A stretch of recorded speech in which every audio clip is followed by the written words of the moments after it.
Am I crazy, Ryan? Did I see this artwork is like Kanye West holding a trident inspired? No spoilers. Can't say a word. No Can't say a word. I consider that a spoiler.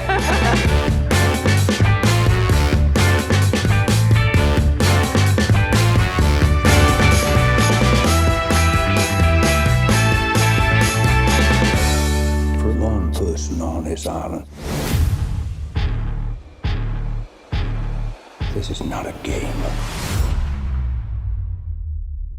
Will you explain it to us then, Detective? I'd seen it early on, so we were missing effects and a lot of music and just, so many more layers, but it doesn't mean anything unless you get it in front of an audience. So to have it there last night and to get the reaction we did, it's just, it doesn't get any better than that. One of the things last night was obviously every line reading, every bit of dialogue, everybody just couldn't contain the laughter. And I'm curious for you all on set, was there a line reading or a piece that really got you when one of your other performers let it out? Yes. Kate. Oh my God. Kate had so many, oh my God, between Kate, between Catherine. I mean, Catherine throwing. What is real? I'm not saying anything. I won't. I was just about to say something, and then I was like, oh, Yeah. shit, we can't say. We're not going to spoil it. I don't even want to spoil the jokes. Yeah. Pancakes? They're funny. You can say pancakes. Oh, you got completely obsessed with Catherine's reading of the word pancake. Oh my God. Which I don't think is a spoiler, the word pancake. Yeah. I think we can safely say the word pancake. So much fun. Okay. I mean, that is the complication. You guys want to talk about this movie, but also there's so many secrets to keep about it. And have you figured out like your ways around not spoiling things about Knives Out, or who you do tell the glass onion secrets to? You don't. You don't want to ruin that Make a decision, experience. you go, nope. Last night is proof in itself. It's like, we want every single audience to have that experience they had last night. And I know audiences want to protect that. I know because I've experienced it, and I've experienced it firsthand, how protective they get of a storyline, how people go and see it. And, it's just, it's why we make movies, for the kind of, to have people watch it and collectively watch a movie. So I'm running out of steam. It's the end of the day, and I'm so I get verbless. No, but and then I just wander off, and he usually takes over. So you'll see. Well, I'll tell you when. Stuff is coming. It's like it's all good. I mean, the fun. There we go. See, I got to just take it over for you, Excellent. buddy. I love you. Maybe there's edit. That's okay. And I mean, I think also the fun thing about making these movies, and it applies to this one as well as the first one. I mean, there are things you can tell people that will spoil certain surprises in it, and I hope people don't. And like you said, everyone's kind of on the same team. Audiences don't want to do it. Critics are generally really great about it. But it's also the movie. The main pleasure of the movie doesn't hinge on that person did it. Yeah. It's a roller coaster ride, and you're gonna, even if somebody told you everything about it, you would still have a blast watching the movie. so, yeah. I think That's so. what I was talking about last night with my friend, which was so interesting. It's like, even if someone did know all of it, you're still going to love watching this movie because it's so brilliantly crafted. So many Easter eggs. Yeah. Like, now that, that's the brilliance, I think, of Ryan, of you and your writing. And it when you watch it that second time, it's going to still blow your mind because, you saw the clues like, why didn't I know that? But you didn't know it. It's also really like a relief to not have to answer the question. It's also like, oh, this is going to be awesome because we can just say, you know what, I can't tell you anything. I can't spoil it. Spoilers. I want to apply you that don't to other things in overthink life. anything.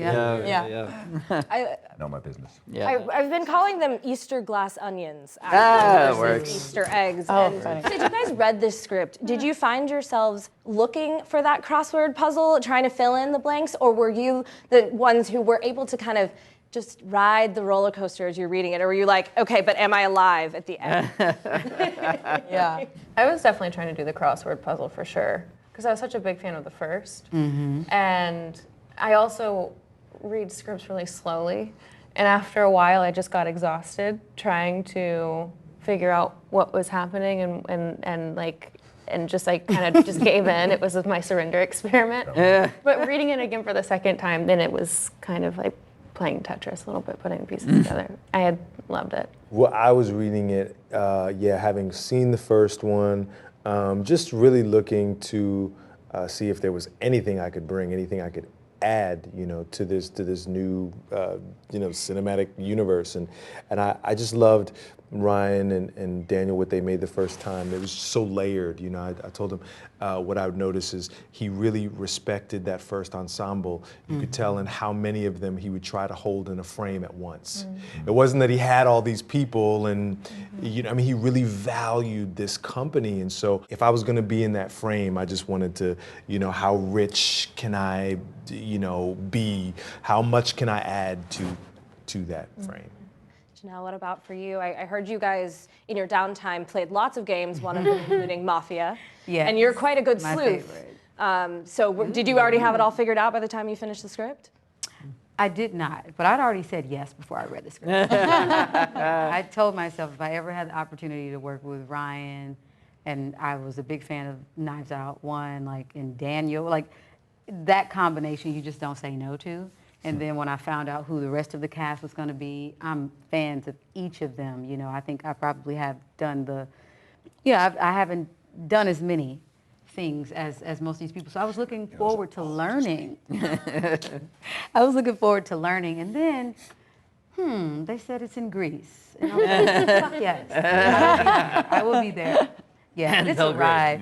This honestly is a dream role of a lifetime. I mean, come on. The murder mystery genre, within itself, is just super special, and you can't really.